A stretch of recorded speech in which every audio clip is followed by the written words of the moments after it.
This is Purple Politics. We're back for season 2. We got a good friend of mine, an old classmate in high school, Ian Cameron, who has had an incredibly different experience than myself outside of college.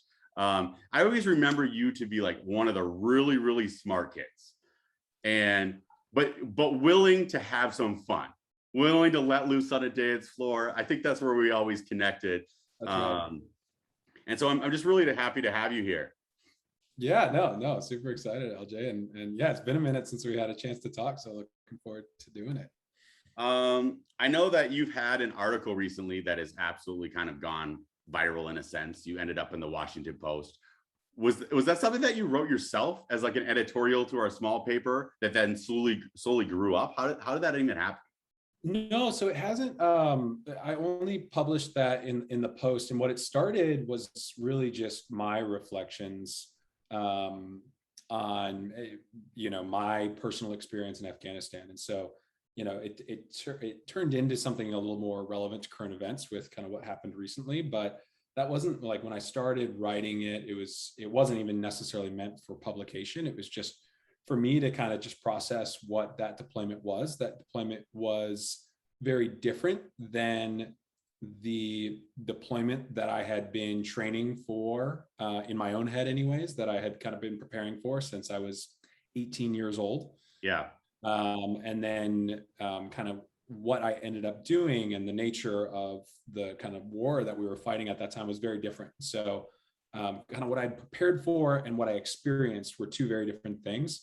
And so I was, essentially processing that as I came back, and writing was an outlet for that in a way by which, I was trying to make sense of things. And over time, kind of, a narrative emerged, and I shared it with a few other folks who encouraged me to share it with a wider audience, was kind of humbled when the Washington Post decided to help me out to get it out there. Well, that's why I bring you on. So Purple Politics is a program that really kind of ends up being a journal of mine of, in a world that goes red and blue all the time, I find myself becoming a little bit more purple, or at least I like to have purple conversations, trying to understand when the political situation just like lights up. I try to sit around and say, how could I actually have a better understanding of what's going on? We obviously all jump to our own conclusions immediately. It's built into our DNA of how we kind of fall based on the headlines. That's why I bring you on, because as you were saying, your life experience wasn't something that you necessarily thought would be highly political in this last 2 weeks, but that experience becomes really relevant in what we're all trying to deal with collectively as being Americans. Through a war that ends in Afghanistan. It's been throughout 20 years after 9/11, with this deep of intention of getting out at some point, not knowing how to do it the right way, or maybe our intentions weren't to get out completely. Just love to share, love for you to share, what was your mindset as going into, you started in the Navy, right? And then yes. So I went to the Naval Academy undergrad. That's right. And then, so basically, and by the way, I didn't know this when I went to the Naval Academy. So I learned this when I went to the Naval Academy, but the Marine Corps is actually a part of the Navy in some ways, administratively, as part of the Navy. Okay. And so so I went to the Naval Academy in Annapolis, Maryland for college. And so upon graduating, my graduating class of 1,099 of us, 272 of them went to the Marine Corps. So about a quarter of the graduating class goes to the Marine Corps every year. So I when I went to the Naval Academy, it was a general sense of, I was interested in kind of, military service. My mother was very interested in free college. And so she was definitely interested in channeling my kind of general interest in the military into a service academy. So she was instrumental in that. And so when I went there, I the full story, like going into graduate school outside of that, or is it within the same training 4 years? So is it an additional step Oh yeah, you know, you afterwards? choose. So you choose if you're going to go Navy or Marine Corps while you're at the Naval Academy, Okay. and then and then once you graduate, then you go into like your Marine Corps training pipeline. There's like some training that you do at the Naval Academy. It's like pretty minimal. It's pretty much just college with some, like, think of it as like ROTC. It's like pretty much the same thing. Got it. And then like once you actually get into the Marine Corps, then you actually do like real training for whatever specific job you're going to do. Yeah. And so I went to the Naval Academy really not knowing anything about, like, I certainly wasn't interested in the Marine Corps. I was interested in free college, mostly generally military service, but like it was the Iraq. This is, 2007, 2000, when I applied to the Naval Academy. This is the height of the Iraq War. I'm watching images of, guys in Humvees getting hit by IEDs. I'm like, that doesn't look safe. Like Navy seems a lot safer to me. So that was my intention. I thought I was going to be You on a were boat. in a sense, you were like, I am going to try to stay as away from direct combat situations as possible, right? Absolutely. Yeah. Like that was not, part of, I had no interest in that. I was interested in free college. I was interested in military service, but like, that was not something I was seeking. Is When I there a went to the staunch Naval divide Academy, when you're in those classrooms of who's like, I want to go front lines and who wants to be more like in an HR situation? I wouldn't say it's like a divide, but like, yeah, there's definitely folks who are seeking different roles for sure. Okay. And so when I kind of saw the different mentors and folks who were, one, Marines, and two, who had sought those types of experiences, those were the folks that really impressed me. And so I very quickly, like, from that being not something I'd ever considered, like that kind of being like wanting to lead Marines in combat, that became my, my goal. That's what I, was my purpose for, over a decade, and took me down, a very, very long path of Naval Academy, Marine Corps training, and, a couple of different deployments. Yeah. That's got to be such an interesting experience where you're like, I'm just dipping my toe in the water, and you're like, oh, this is something that I not only could be, that I'm interested in, but that I could be really good at. How quickly from being outside of college do you now find yourself in more of like a combat situation? Yeah, so it can be less than a year. So really the Wow. training pipeline is for example, like I was an infantry officer, for example. So that training pipeline could be as quick as 9 months. So there's a scenario where you graduate, and you graduate, and 9 months later you can be in front of your unit. And so like the first job you have as a Marine infantry officer is as a platoon commander, it's called. And so a platoon has 42 Marines or 42 personnel in it. And you'll be in charge of that small little unit. And so, you'll typically go through a training cycle with them, which typically is a year or even 18 months long before you would get deployed somewhere. But depending on timing, depending on operational tempo, there's definitely folks, especially at the height of the Iraq and Afghanistan wars, who are doing 9 months of training, getting in front of a platoon, maybe doing a few months of training with their platoon before deploying. So there's, this isn't typical, but it could be as short as a year. And so, you're sitting there 23 years old, leading a group of men, 40 men in combat. That's a pretty powerful experience. Now that was not my experience, but that was definitely an experience that was forefront in my mind as I was preparing for that, a career as a Marine infantry officer. Got it. Now, when you're coming out of the Naval Academy, not all Marines just come from the Naval Academy, though, right? That's right. Yeah. You And this is true. Multiple this is different. True across all the services. Is like basically, I think it's by thirds. Like a third of them come from the Naval Academy or a service academy. So if it's the Air Force or whatever, a third of them come from a service academy, a third of them come from an ROTC program, and a third of them come from some alternative commissioning source. So maybe they graduated college normally and they said, hey, I want to be, whatever, a Navy officer, or maybe they were prior enlisted and they're in a commissioning program. So that's kind of the breakdown. When you're coming out of the Naval Academy, I'm guessing you're put into a higher level of position through that training program. You're coming more through as being like an officer than just a foot soldier in that space, right? I don't know if I can mix my words with that. Yeah, no. So there's like the way, and whether this is good or bad, there is some anachronisms, I think, with with like how the military structures this. But for better or for worse, there's basically like two, like the personnel track. So there's an enlisted track and there's an officer track. And so going through a commissioning program like the Naval Academy or like ROTC, you get put on the officer track. So therefore, like day one as a 23-year-old, you're in charge of 42 other folks. Now, in charge is a pretty loose term. Like nominally, you are in charge, but you have no experience, and there's definitely going to be, folks in that group of Marines or whomever who have that experience, and the senior most might have upwards of 10, 15 years of experience. And so even though you're nominally in charge, you're definitely going to be leaning really heavily on those experienced senior enlisted folks in your platoon. Got it. That makes more sense. I would think like, you just like this wide-eyed kid who's 20 years old. I don't know how old are the other men that you would be leading in that space? Is everyone similar age in that time period? No. So, I mean, it's a full kind of like ranked system. So like you got guys who, typically enlist at 18 years old, do a year of training. So now they're like 18, 19 years old. Those are the, the lowest level or the most entry level guys. And then you got guys just a couple of years older than them who are a layer up.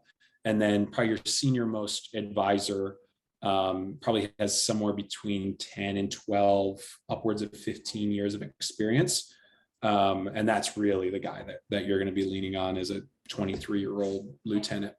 How many different groups would that particular person then lead? Would he have like 10 groups that he's looking after? Which person? Like the person who's above that 23-year-old guy, is he then looking after the guy with 15 years of experience? Yeah. Oh, so what's crazy, what's kind of weird is that like technically the 23-year-old kid is like in charge of this like 35-year-old man. Okay. Now, so he's like in charge, he's the boss. But I mean, in reality, he leans on him pretty hard for that experience. Gotcha. So yeah, it's kind of like this dual track system in which there's like a very experienced and kind of professional enlisted group of folks, and then officers kind of come in as like management essentially. So I mean, think of it. You can think of it like like a analogous situation is, like any kind like a corporate situation where McNeilius in Minnesota, you're coming on to a line group. You're like a college grad. You went through the McNeilius training program or whatever, and you might be managing a group of really experienced professionals. Like you might be the manager in charge or whatever, but like you're probably going to listen to that guy who's been working there for 25 years. Kind of an analogous situation in the Marine Corps. Yeah, and he's going to look at you a little cross-eyed, being like, "Yeah, my boss." But a lot cross-eyed. Yeah, absolutely. And so there's definitely, I mean, this is like a classic experience for these entry level officers that are coming in, and I experienced this as well. It's like trying to navigate that, like, hey, I'm young, I'm supposed to be the manager here, but I actually don't know anything. Literally, I remember the first time I'm jumping in I'm with my group of Marines, and we're going out, we're doing this field exercise. By the way, I had done none of the planning for this. I'm jumping in, I just kind of been assigned to this group of folks, and now I'm supposed to be in charge. And we're sitting there, we're kind of all lined up in Humvees. We're going to go out. We're in Southern California, by the way. Beautiful. It's right on the beach. Camp Pendleton is right on the beach, and there's these beautiful rolling hills. You see it as you're driving down the I-5. Mm-hmm. We're about to go out in them and do some exercises, and it's just my 40 guys, and we're getting ready to go, and we're kind of doing our final checklists. And like literally the whole time, the guys are teaching me, like they're like, "Hey, that's where your seatbelt is. You need to press this button to be able to put it." They're teaching me how to put on my seatbelt in this Humvee. And they're like teaching me exactly like the words that I need to say on the radio as per the like operating procedures. Like I got, actually one of them was from New Ulm, actually, Cody Tice. And he was my vehicle commander. Cody was a corporal. He was probably 21 years old at the time. He had already done a deployment, and he's sitting there essentially like whispering in my ear, and I'm supposed to be his boss or whatever. He's like, "This is what you need to say." And so that experience that I had. I mean, I think most folks, most young officers have similar experiences. from the time that you now are like you're driving in a Humvee in California, is every element of your training preparing to be in Afghanistan at that point? Is Yeah, I would everything say about the language, the culture, the war, the strategy, the why of or in all of that being thrown in your face and you're starting to digest it? no. I would say like Afghanistan specific, absolutely not. And it's kind of an interesting. So, I mean, we train, we being the Marine Corps, and I think there's similar analogies to the other services, train for a combat mission. That combat mission being Afghanistan wasn't necessarily the case. There's like kind of some general building block foundations. So like I'll use like a football analogy. We are in preseason training. We're Yeah. working on fundamentals. We're not necessarily training for the Patriots. Now, once you get kind of slotted for a deployment and that schedule comes up, then you'll start training for the Patriots, specifically Afghanistan, to use like kind of a rough football analogy or a sports analogy. Okay. But most of what we focus on, because what the US military in general and the Marine Corps has been doing for the last 20 years, like there have been really intense times at the height of the Iraq War. Most people were really focused on that. But in 2015, when I'm kind of getting into the Marine Corps for the first time, there weren't many Marines in Afghanistan. We were kind of doing all sorts of different stuff. So we were really focusing on base level kind of All fundamental. fundamentals. And then once you get assigned a mission, then you'll focus a little more specifically on that. Got it. So by the time you're around, it doesn't matter if you're around any Marine in any situation, you're all going to kind of move and the same way, speak the same way, have the same playbook in hand, depending on what. Absolutely. That's right. Yeah. Okay. So then at what point do you get, when you realize that you're going to get deployed to a certain site, then how long do you have in order to kind of learn the strategy of the next group? If we stick with that football analogy, if the Patriots are coming to town, how long do you have to learn their playbook? Yeah, that's a great example, or a good question. So anywhere from 6 months, if it's kind of, or upwards of a year, 18 months, if it's kind of really long planned out. But sometimes it can be really short. And so for my particular experience for Afghanistan, the capacity in which we were deploying and we were operating in Afghanistan was different than kind of like the base fundamentals that we typically train for. So not only is it, hey, we're okay, now we have like a specific mission, but that mission and what like functionally what we're doing is very different than what we typically do. So it was a huge adjustment. Like what I ended up doing was not what I had previously, like those fundamentals that cover you for 90% of the time actually weren't covering me for this particular mission set. And we had a pretty compressed timeline. So there was probably about 4 months that we had to train. And not only were we training for that particular context, but we were actually training in a whole new functional role. And so, what I did as a Marine infantry officer is I trained to do ground combat operations with 40 guys, maybe a bigger unit of 250 kind of infantry Marines, and, shoot, move, and communicate as a coordinated unit in ground combat operations. That's kind of like the fundamentals of what we trained for. Now, what we ended up doing in Afghanistan, this particular mission was a train, advise, assist mission in Afghanistan. And my portion of that was the assist part, which meant directing basically surveillance drones and then the airplanes to drop bombs from a remote operations center. So that's very different than, hey, I got, my 42 guys and we're going to go and accomplish this mission. Now it's a very different context. I don't actually have anybody directly reporting to me. It's more of like an operations center where we're directing air assets to drop bombs in southern Afghanistan, essentially. I guess in a sense, the only thing that would be similar is you all are directed to say, hey, this area is an issue. Maybe this building is an issue. Maybe this person is an issue. Go get that area, right? And eliminate it in a sense. Is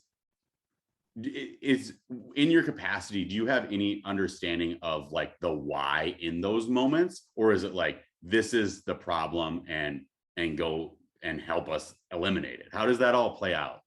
Yeah, so I guess I'll answer it in two contexts. One is just a like general philosophy of how the Marine Corps operates, which I think is applicable to any business context or really any kind of social organization context, and then how that applied specifically in my particular slice of Afghanistan in a particular time and place.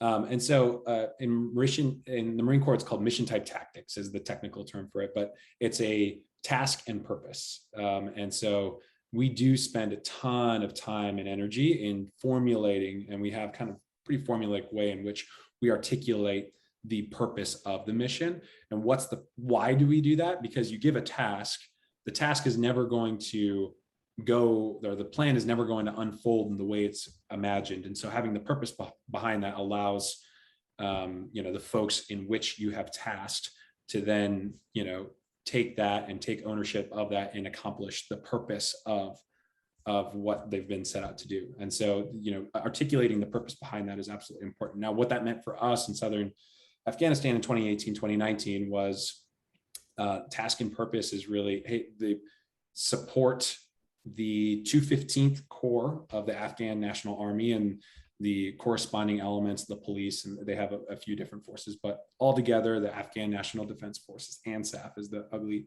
kind of acronym for it, but essentially support those military forces in helping the government control population centers in Southern Afghanistan and ideally expand the realm of control for the government.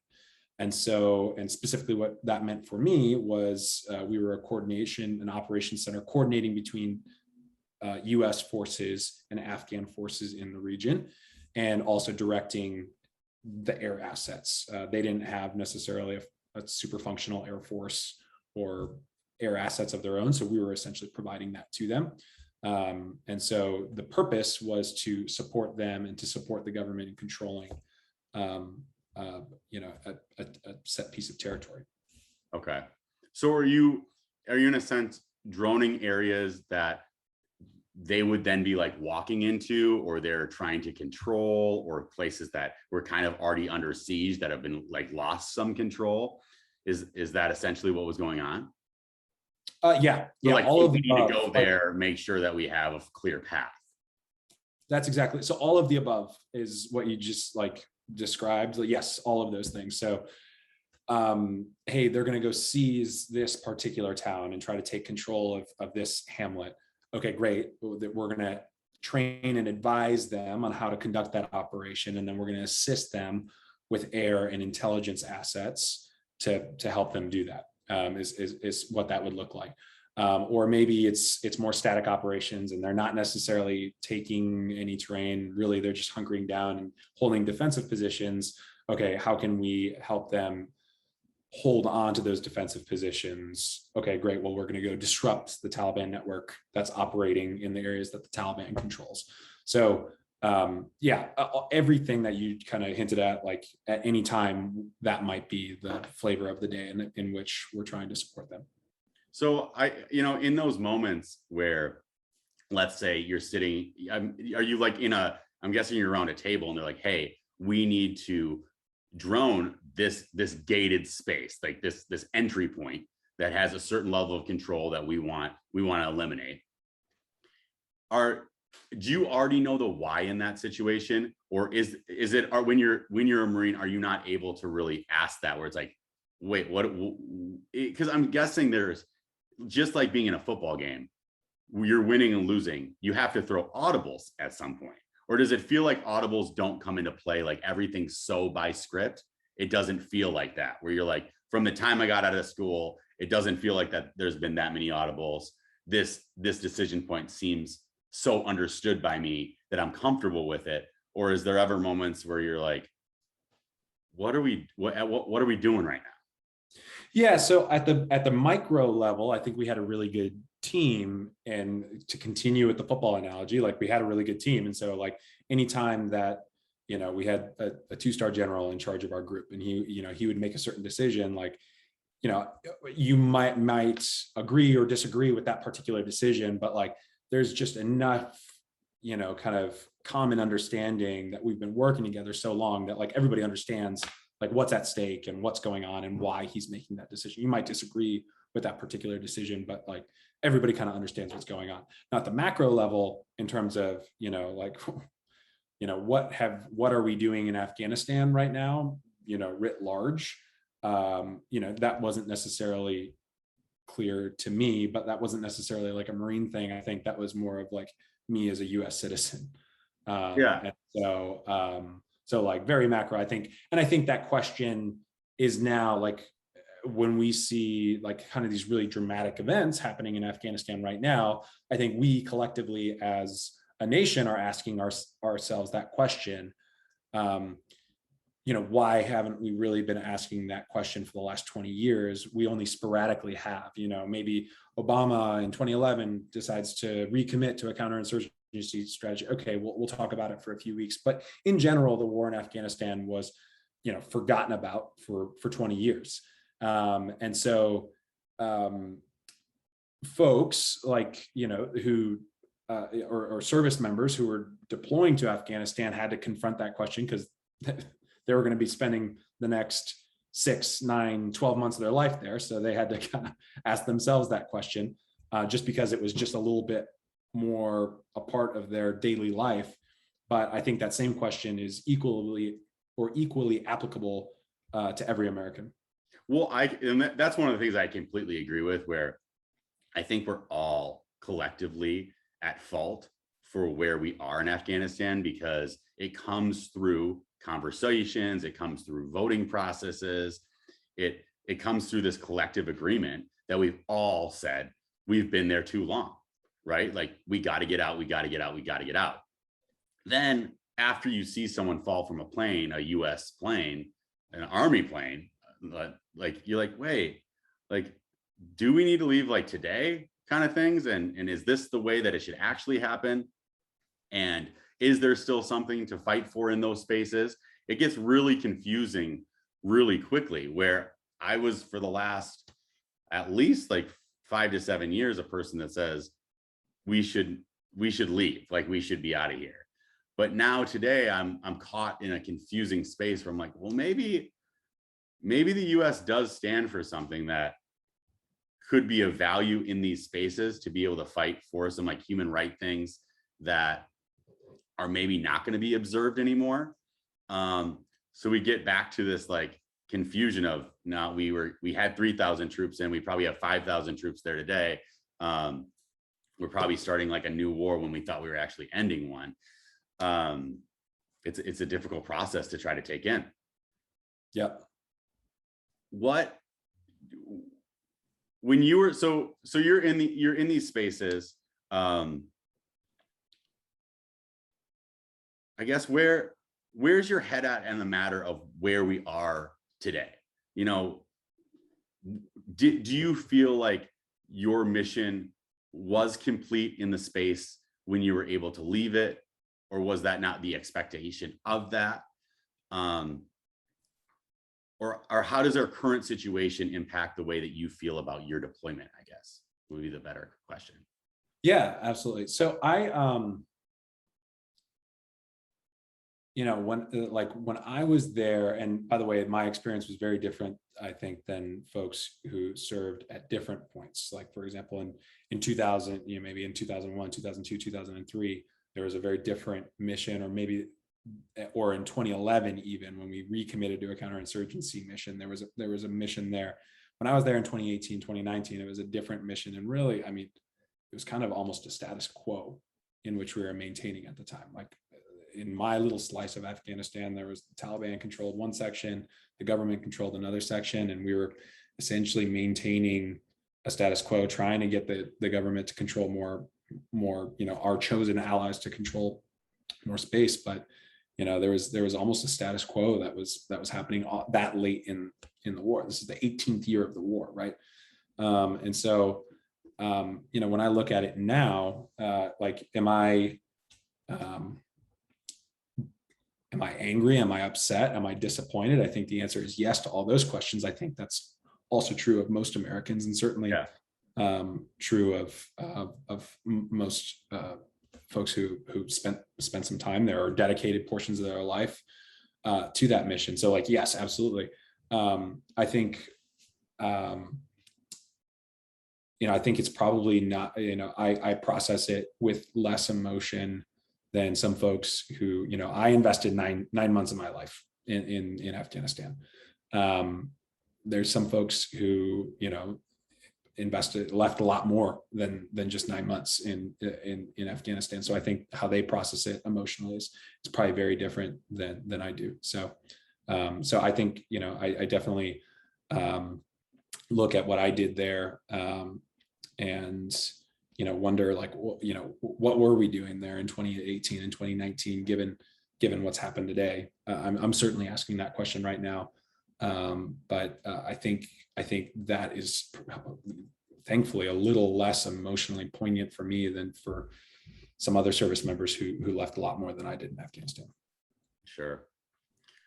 And kind of where are you at with the way that modern warfare works now? You're on the precipice of this new type of experience of how the US battles, right? And it's weird to think of how many drones we can drop and almost feel like it doesn't work after 72 hours, but it's obviously impactful to a sense, but it's certainly impactful to what like we're doing in the world. But then also I just think of you as like a Marine. Is it weird to be so disconnected from the gravity of some of the situations, or do you feel that gravity in even with being how many miles away would you be from your targets, I guess, first for me to be able to understand where you were? I probably can't. That's probably I can give you a range. It was anything from 100 kilometers to less than a kilometer, like 100. Like we're talking hundreds of feet. So anywhere from hundreds of feet to hundreds of kilometers. Okay. So I mean, like there was a particular situation where it was really close, but most of the time it's really far out there. 100 kilometers. Did you do what you were doing from like Tampa Bay? Most of it, yes. There was there were several benefits of being like in Afghanistan. Some of them are technical, like just kind of some of the communications equipment and stuff like that, which so there's benefits in that respect to being there. But over time, as technology improves, like some of those technical reasons for why it's easier to be there will dissolve. But another reason for why it was easier to be there, which I think will continue to be true in the future, no matter where technology goes, is that we were coordinating closely with actual on the ground Afghan units. And so being able to, now me personally, I wasn't the one doing the coordination, but it was my colleagues, other Marines who were doing that. They would go and they would brief and they would live with the Afghans at other smaller kind of outposts, and they would help and train them. And then they would come back and help me understand, okay, this is what we are trying to get them to do. This is kind of the battle plan that we sketched out, based on kind of my observations of this unit. This is what I think they're going to do. That would inform my decisions then with how I directed air, artillery, intelligence assets to then support that operation. So that really close coordination with ground forces is crucial, and you can't replicate that. I mean, you need to be in person for that type of stuff. So, I guess your broader question, you gotta like really feel what they're seeing in a sense. Right.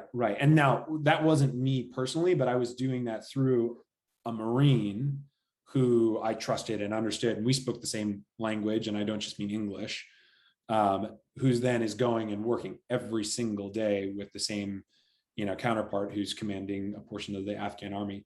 And so like that type of coordination, I see, like, where do I see kind of like, I see that as a model for like, take away the failure, let's call it, in Afghanistan, in the macro sense.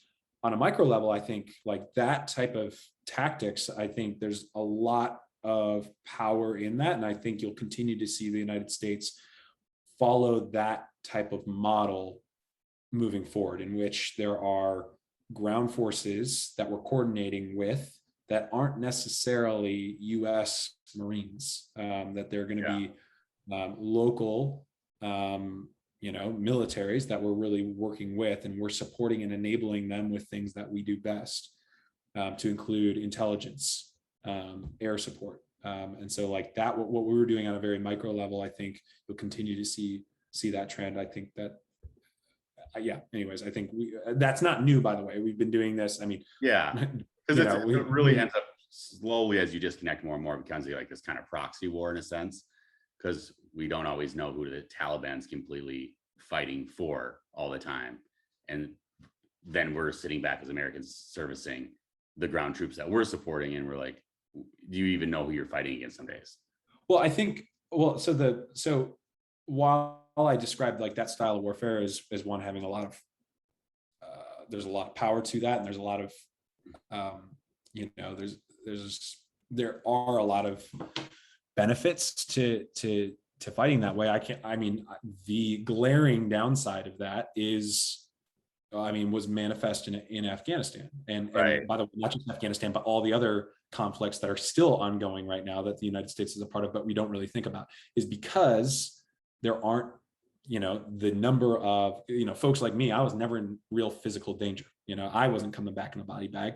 Like the political impact of the United States, of me going over there, spending 9 months in an air-conditioned room, brewing a cup of coffee every day, is like pretty minimal. Like U.S. soldiers are in less danger than they were in previous conflicts. And so that takes the political stakes down. And that's what allows a conflict like Afghanistan to continue for 20 years. When there's higher cost to US troops, there's going to be more of a forcing function politically to figure out some sort of resolution.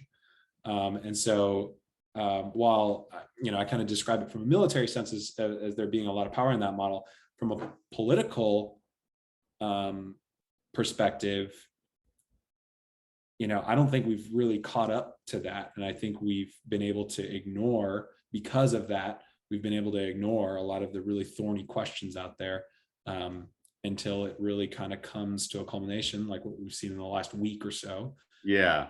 In Afghanistan. Yeah, it'll take time I do think that us as individuals sometimes don't realize the true power of the United States. Like, we collectively kind of feel it, but I don't think I can fully even appreciate it at all. Just being a person that like lives in Venice, to knowing the gravity that the United States has on the world's scope, direction, and really pursuit on like, where are we going? What are our values? What are our virtues? What are we willing to fight for? I think that we're a bigger gorilla than most people think we are. And a lot of people think we're a bad gorilla. I actually think if you meet most Americans, we actually are deeply compassionate people that want the best, and we continually are willing to fight relatives for it, family members for it, ourselves internally for being like, I know in my soul there's a better version of myself, of my community, of my city, of my state, of my country. What am I going to do about it? I think a lot of people wake up to do that every day, and we do live in this unbelievable function within this country to be able to actually do something about it. And I think that comes at a radical cost that is greatly misunderstood. And it's almost more understood by masses outside of this country than internally in this country. Yeah, no, I completely agree with that, LJ. And I do think that that's underappreciated so frequently. I was just talking to a reporter, actually, a Dutch reporter, the other day, and he's like, yeah, I was like, okay, yeah, what kind of reporting do you like? Why are you in the United States? He's like, yeah, for my Dutch newspaper, like, pretty much we cover like current events in the United States are current events in the Netherlands. He's like, yeah, I'm about to travel down to LA actually to do a story on basically the Free Britney movement and conservators. Like, we follow that in the Netherlands. Like, that is national news to us. And, like, it's, I point that out as kind of like, I found that a little bit humorous. Yeah, and I'm in a big Free Britney house. So Free Britney around here. I'm with you. But no, I thought that was a little bit humorous, but like the point is that this Dutch reporter for like a nationally respected newspaper in the Netherlands, like he's not just like, oh, he's like the American reporter or whatever. Like American events are like national news in the Netherlands. And I just use that as a story to illustrate your point. I do think that there is, and it's often underestimated at like it or not, like the United States is a leader in the world, in politics, in society, in technology, and business, like whatever aspect you want to kind of look at it, or whatever lens you want to look at it. And there's a lot of responsibility that comes with that. Mm-hmm. Absolutely. So what was your day-to-day life, and how did you deal with that level of isolation from the situations that you were, potentially creating or dealing with or trying to fight for? Yeah. So, I mean, like what does day-to-day life look like on a base in like during my Afghanistan deployment? Yeah. So it's really strange. And I try to capture this a little bit in that article, but it is a US military base in the 21st century is a super interesting, in a quote unquote combat zone, is a super interesting place. And so you walk onto this base, and it's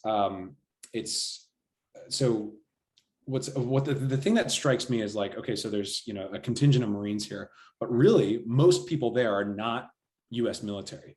They're contractors of some sort. So there's American contractors, and then there's this significant contingent of contractors that come from non-US, like the term that we use is third country nationals. And so, is there a collection of your typical 10 contractors that we're always working with, where there's some like, oh, of course it's, Starbucks, Dunkin' Donuts, they're with us in this one. That's obvious. Yeah, so there's these big military contracts. Yeah, the really big military contractors are like Halliburton was famous or infamous during like Iraq days. I think they're still around. I don't think they had a contract while we were there. I can't even remember. There's these like anodyne names, like names that you or I wouldn't necessarily like know or think of as consumers, but like there's like a handful of really big contractors that like do cipher or like have the bulk of the dollars of like contracts. You didn't see Johnson & Johnson or Pfizer out there though, did you? No. But it's but they'll coordinate, like, so these big military contractors will go and find labor, and if the contract stipulates that they can find cheaper labor sources from non-US citizens. So for example, like the laundry was done by mostly Kenyans. I think there was some Ugandans that did laundry. There was Ugandans that helped with some auxiliary security stuff on the base. Was Indians and that were cooking in the chow hall. There was Bangladeshi guys that did a lot of the sanitation stuff. So like there's this like incredible, like all these people from all over the place. And then the Americans too are an interesting group of folks. So like the firefighters, for example, on our little base were just civilian guys. I became friends with one, Trent. He was absolutely yoked because he had been doing this for the last 9 years of his life, where he would sit on a US military base. He was doing it in Iraq, and then he's doing it in Afghanistan as a firefighter. There's not a lot of firefighting to do on a US military. I mean, when something goes wrong, they help out, but like most of the time they're just sitting around, and he's, working out. Like it's a pretty cush job. Yeah. I mean, well, a cush, except that you're away from your family for 10 months of the year, he'd go back to the United States for 2 months.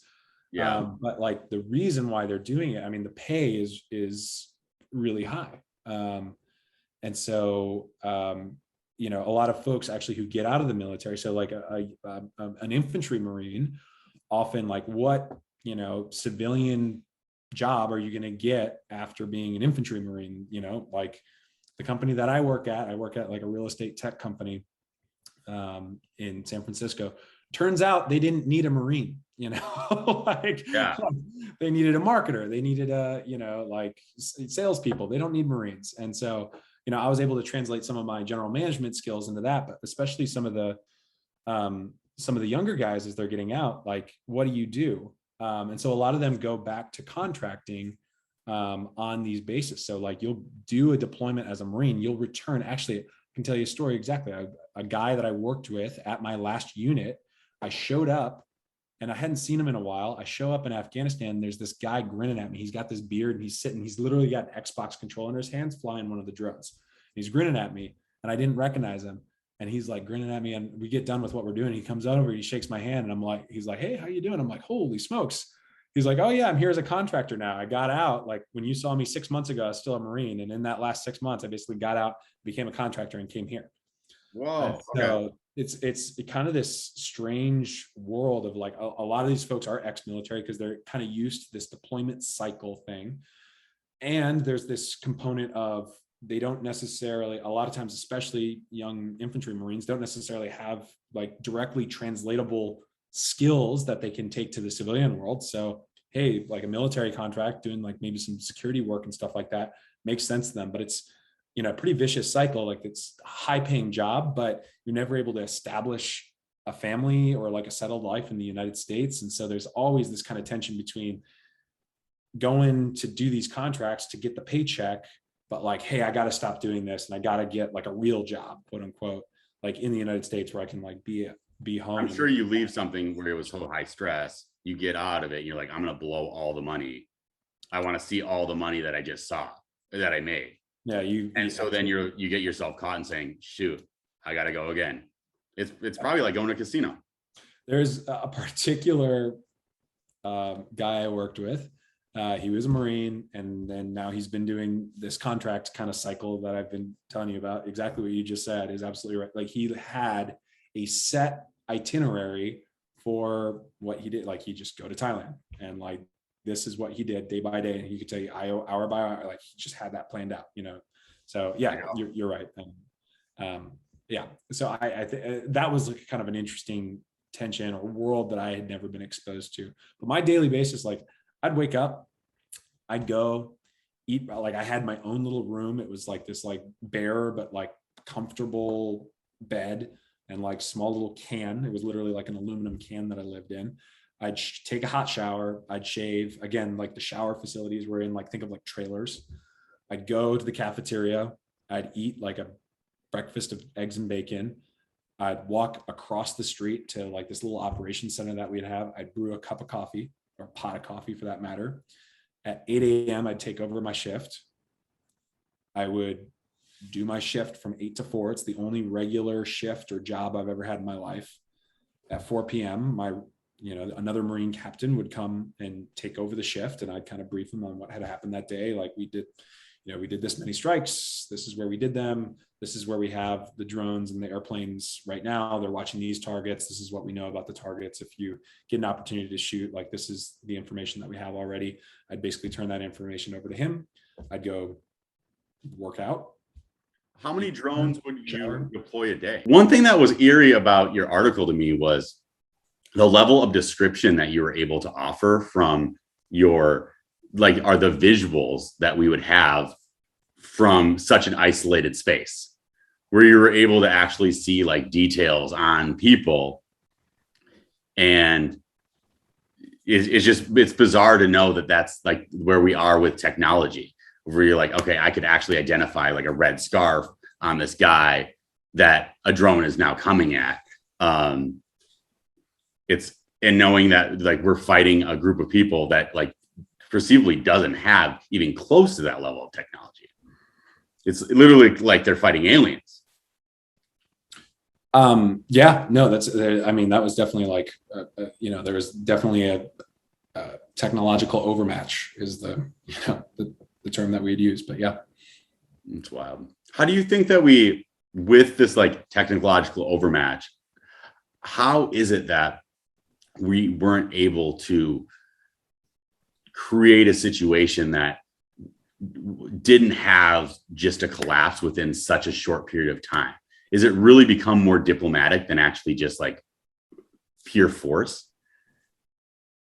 Yeah, I mean, it's politics, right? So, the Clausewitz, war is just politics by another means is absolutely the case. And so there was not a political consensus or will or agreement backing or one stable enough backing the Afghan government that we were that we were propping up with drones and money and funding and training and train, advise, assist. You can train, advise, assist an army into existence, but we were unable to train, advise, assist a government, a sustainable government into existence, and therefore there wasn't a political willpower to sustainable enough to resist the Taliban. Yeah. So, did I predict, the events of the last several weeks? Absolutely not. I was just as shocked and surprised as everybody else. But did I observe the lack of that political willpower? Absolutely. Was that necessarily in consonance with what I was hearing from our top political and military leadership? No. And so, that, and by the way, I'm not the first one to have observed that just the discrepancy between the rhetoric at the highest levels of our military and political establishments and kind of the reality of what we were seeing in terms of on the ground. Mm-hmm. So yeah, I definitely, at the end of the day, there was not a stable political consensus to support the Afghan government.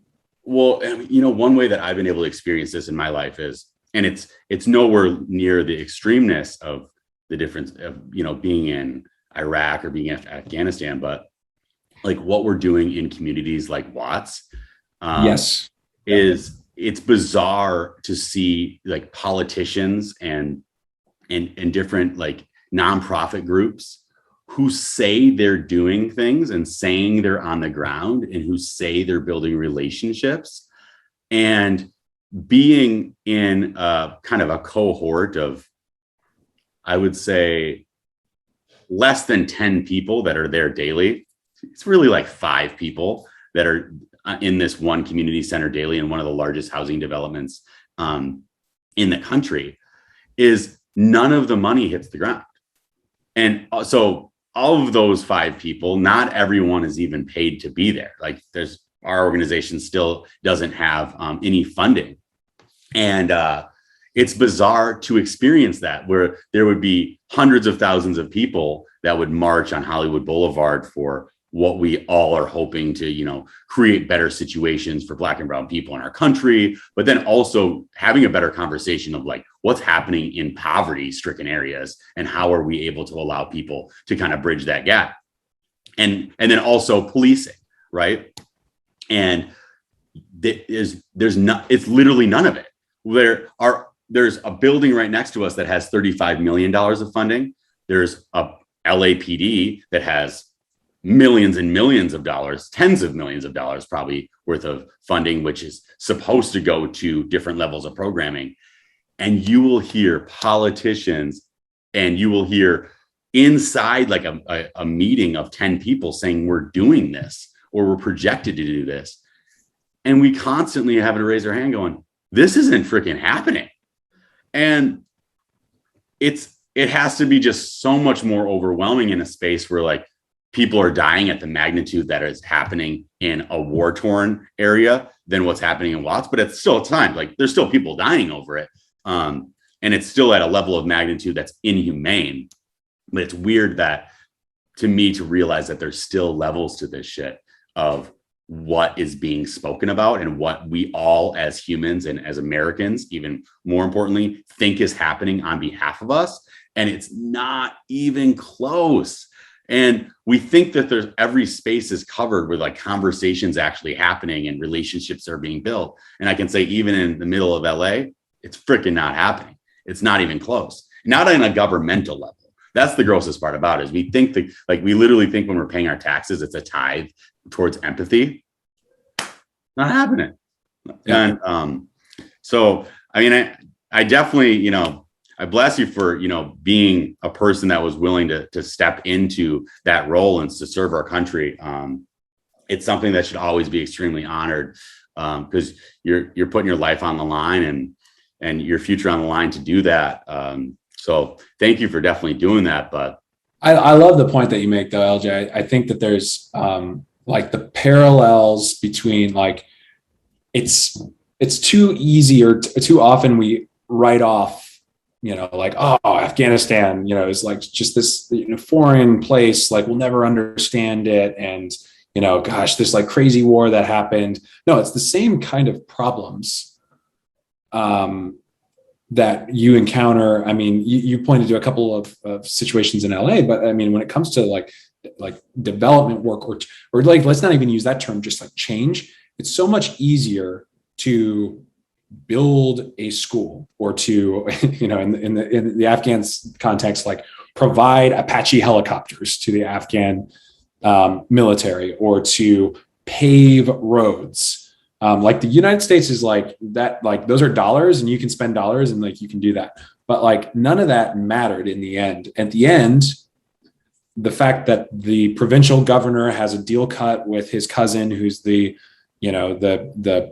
police chief in the town next door, and they're extorting this particular family for, that's what creates the political instability and the injustice and the governmental kind of ineptitude in a place like Afghanistan.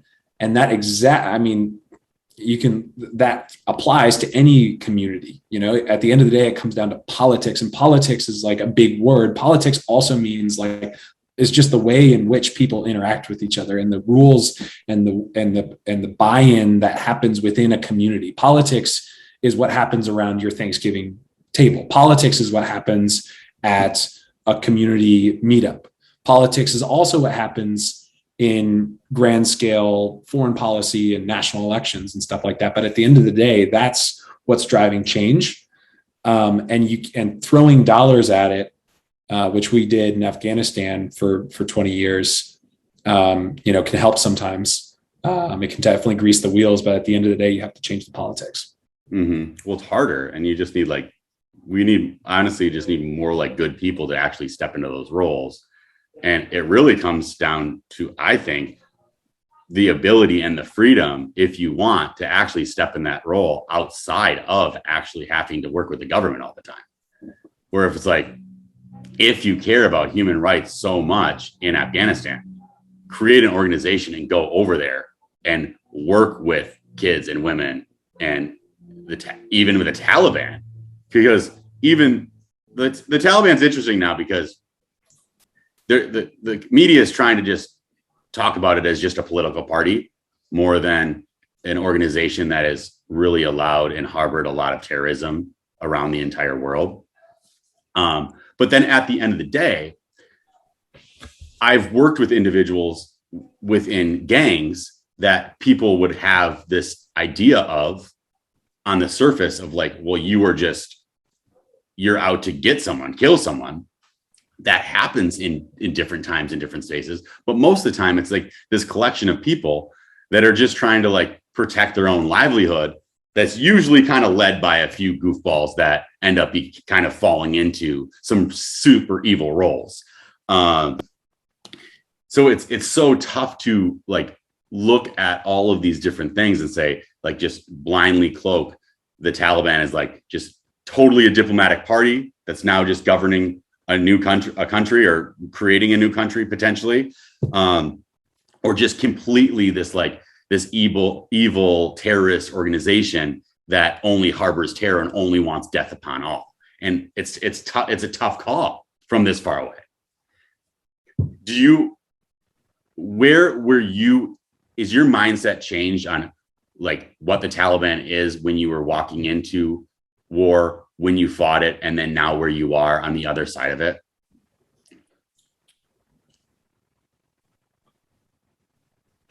Yeah, I'm not quite sure. I hadn't thought about that, about the Taliban specifically. Yeah, because that's who you were specifically fighting, right? In all instances? Yeah. Okay. Yeah, no, I mean, it's an interesting organization. Like, it's tough for me to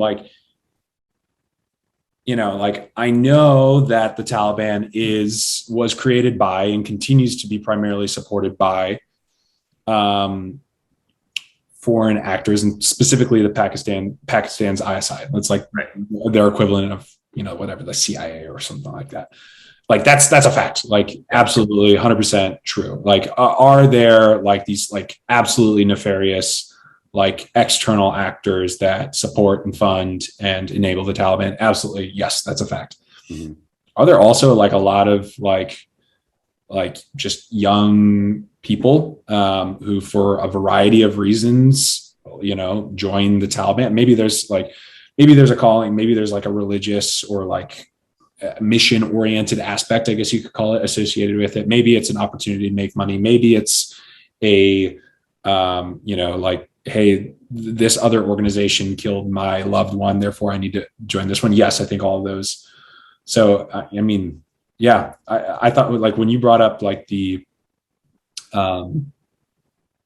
like when you talked about like a gang or like a kind of a criminal organization, I think that there's some really interesting like analogies there from like a sociological or an organizational perspective. Like, yeah, so they like, are they bad? Are they supported by these like, you know, like pretty nefarious outside actors? Yes. Is there like a lot of like diverse reasons for sometimes for some of these like especially lower level folks joining these organizations? Like, yeah. So I don't know. That was an interesting parallel that you drew. Yeah, it's just tough because I don't really know the inner workings of like the hierarchy of a lot of the gang activity, but I do know a lot of people that would identify with it. And just because you're willing to identify it with it doesn't actually mean you're willing to actually create actions that would like harm somebody. But you definitely, sure. And you would even like say, fuck the actions of people that are creating ultimate chaos. If it's just like, yo, go get a hit, go get ahead, go get blood on the street. Yeah. Most people be like, yo, that's not what we stand for. Now, when another group is going to come into the neighborhood and you hear that guns are coming and that group now needs to go protect itself against the other, 100% people are like, yo, these are like, you know, the protectors of the neighborhood. So it gets so, and I can kind of see that same kind of mentality happening against sometimes what the United States thinks it's fighting against. And it's just difficult to know that like it's probably a bunch of young guys just like ourselves sometimes that we're fighting. We think you know we have values and virtues that we think we're fighting against this monster. And in a weird way, I think sometimes the people in the coffee shops that keep on telling everybody that we're the monster aren't necessarily helping the fact that there's real monsters in the room. And yes, we're not perfect. Yes, we don't have it all down. We all wake up with this idea of doing better, but we still make our mistakes. The United States actually is creating a lot of positive change all the time, but we tell every single person now that comes here, the United States isn't shit. It's a horrible place. It rapes children. Our leaders are freaking buffoons. Might be the case, but I do think that if you actually get down to like the dinner table, what's happening around this in the country, this is a place that people value virtue, love, freedom, and hope for others. Our leaders sometimes don't do it the way that we hope they would. But I think that messaging isn't getting out there anymore, and we're almost starting to like tell ourselves that we're horrible. It's like there's real levels of horrible in the world that we actually fight against every single day. And I just wish more people in San Francisco actually knew that like what real evil looked like. It's not just a person with like a different political opinion who's like sitting across the coffee table from you. That is evil. That is evil. Kind of disagrees whether or not automation should happen more or shouldn't happen as much. How is it being a Marine in San Francisco? Yeah, that's interesting. I hang out with a lot of other Marines in San Francisco. I'll tell you that much. So, because I would. No, it's just to say that, like, I have wild looks. There's not a lot of Marines in San Francisco. We find each other. I'll just say that much. Yeah, no, I mean, I would say, you know, I think a lot like you. I think, you know, Marines themselves tend to be pretty conservative. So, like, in a Marine Corps unit, I would have been a pretty liberal guy, you know, and then I come to San Francisco and I'm a pretty conservative guy, you know, so yeah, absolutely. But like, you know, in like a professional environment, I mean, I think people, especially in tech, where I work at a tech company now, I think that there's actually a lot of interest and just at a professional level and respect for like what folks who come from that background can bring, because it's just very different. Like the organizational model of like the military, bringing that to like an early stage startup where I work. I think there's just a lot of complementary just kind of background and perspective that you can bring to it. And I've found that folks recognize that and value that. So that's been a really positive experience, specifically in the tech world in San Francisco. Sure. Right. In a battle that we were fighting with the Taliban this is strictly a religious battle to the Taliban. They're fighing for their, you would disagree. Yeah. I think just like, you know, a lot of organizations out there, political organizations like that. What is the Taliban's political call to action? Is this religious, you know, idea that they want to bring to life? And you know, look at any kind of political organization out there, especially political organizations that have kind of a history of insurgency and violence. You know, whether it's, you know, the NRA or sorry, the IRA, or you know, like look at past conflicts, the North Vietnamese or whatever it is. So like absolutely, like that is their mission, that is their calling card. That's what they say, and I don't pretend that there isn't like an element of authenticity there, but like there's so many factors into it, and a lot of it is just bare knuckle, you know, power politics.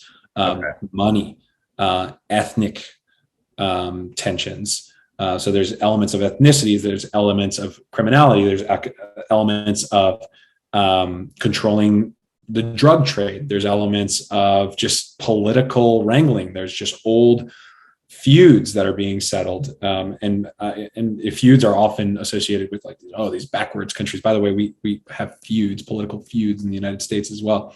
And so like there's just a lot of those factors that I think are often the primary factors behind. There's the Pakistani ISI trying to, like, with a foreign angle that they're trying to bring into this and what they want to accomplish in Afghanistan vis-a-vis India.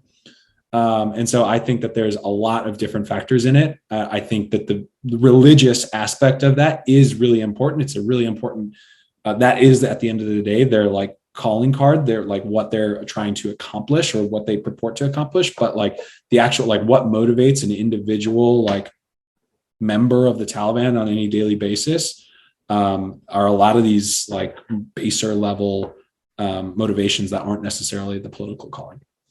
Got it. So it's, I mean, similar, like what happens a lot of the times with religion, which it gets cloaked in religion. The bottom believes it's a religious battle. And then the top, it just gets muddier and muddier as you go up of what it really is all about. Sure. And I wouldn't even say that I would even say that even at the bottom, there's, you know, multiple factors, right? Like somebody who joins a cause, a political cause, okay, probably does it because they believe in it. Yes. But like also like it might be like there's opportunity for prestige. There's opportunity for adventure. Like, how are you, you know, like there's opportunity for employment. And so I think, or maybe just revenge or something, whatever it would be. Revenge, whatever. Yeah. Whatever it is. Yeah, absolutely. And I think that's, I mean, that's not necessarily like unique to the Taliban or even unique to terrorist organizations. I think that's true for most political causes. The only reason I really, their tagline, you know, being like death to America, does have this level of biblicalness of believing that we are a Satanistic tribe that is up against God's true intentions of the human existence, right? And so at the core, that it really allows to be a perfect battle cry for something that seemingly creates an endless kind of merry-go-round of you're going to always try to fight against something that's Satanistic. right? It's like that's what all of our hearts collectively desire, to fight against pure evil. And if you've been cloaked as pure evil the way that America has been cloaked in some of those spaces, it's an endless one. So I actually think the Taliban are a lot more focused just really more locally on Afghanistan rather than some sort of international struggle. Now they're like an organization like Al-Qaeda. They from the beginning have always been engaged in an international struggle, and the United States has been like that counterpoise or like the enemy to which they're struggling against.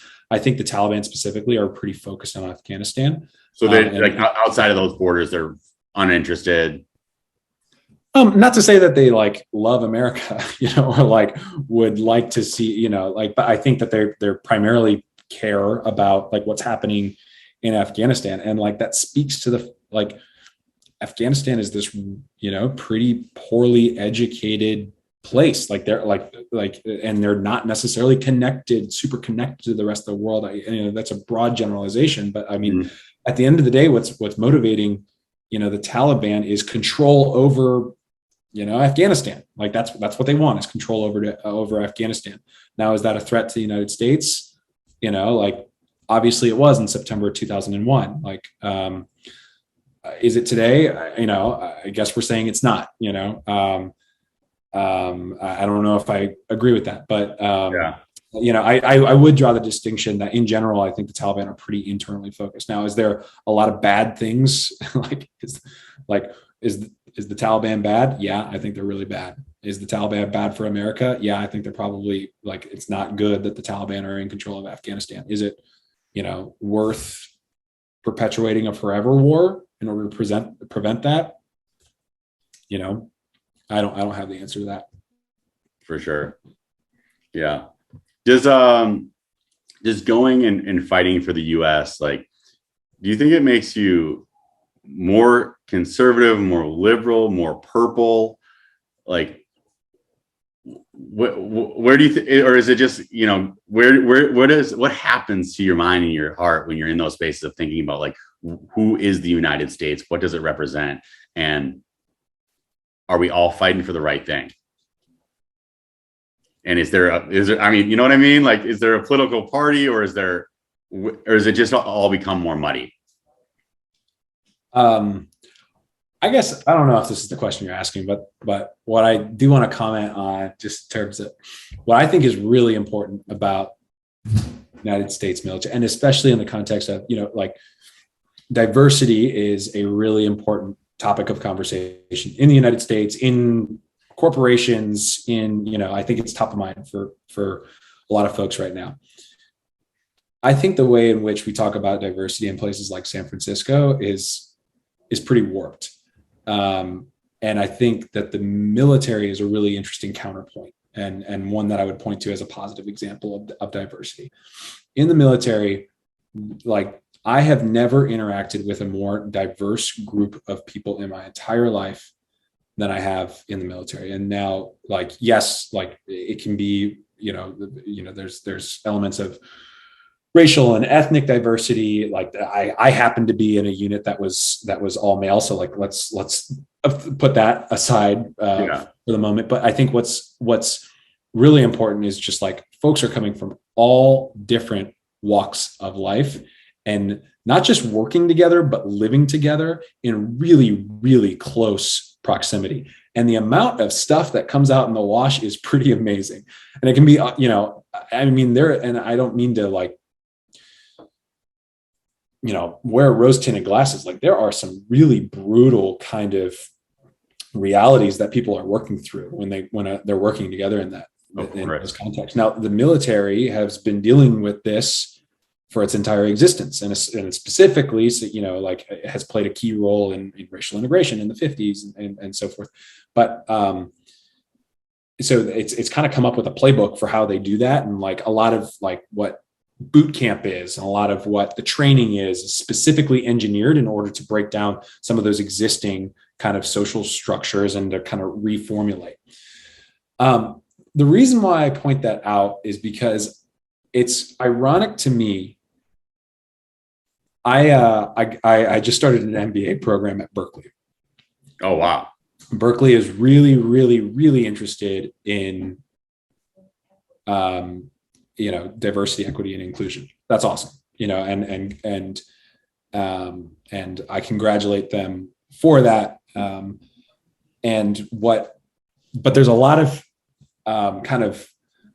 they pat themselves on the back a lot at how well they're doing. They'll present stats of like, there are X number of women and there's X number of this, ethnic or racial group or whomever. And that's good. And there's obviously a ton of progress that needs to be made on those dimensions. Mm-hmm. But I'm looking around the classroom of my, like my MBA cohort, like, yep, like that's awesome. We've met, a lot of, racial or gender specific kind of metrics. These folks have had a really, really similar upbringing to me, and have had a lot of the same educational opportunities and a lot of the same business opportunities.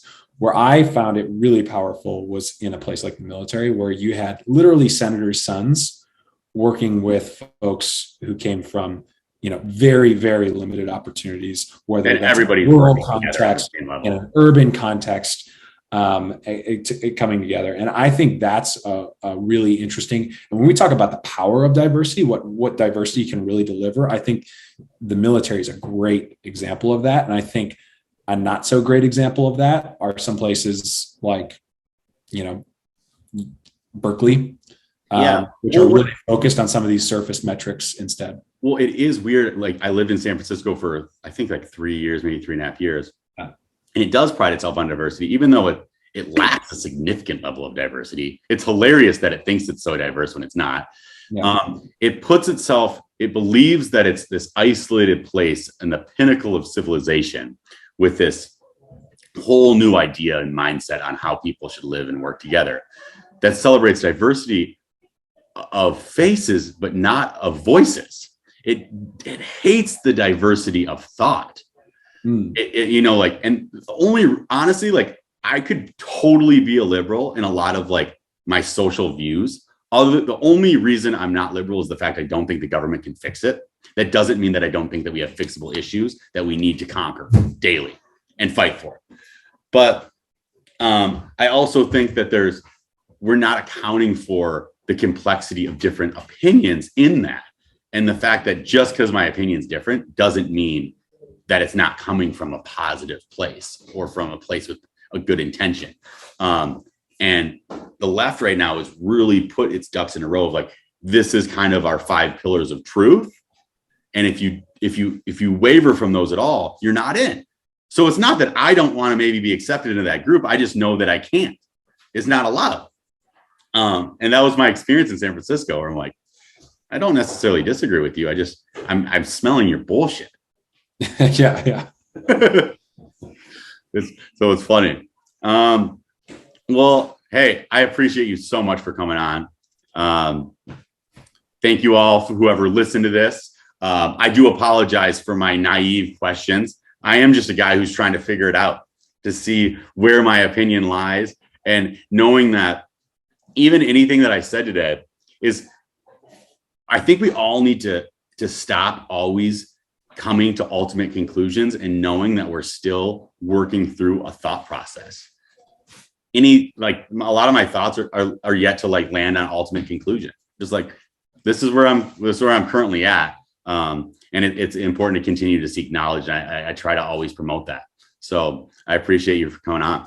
No, it was great chatting, LJ. And I thought the questions were great. I thought they were, I think what's important is, and so often, and part of the reason why I wanted to put my story out there was it can be really, for folks especially for folks who have not served in the military, there's a certain amount of deference or like you don't want to ask something dumb, which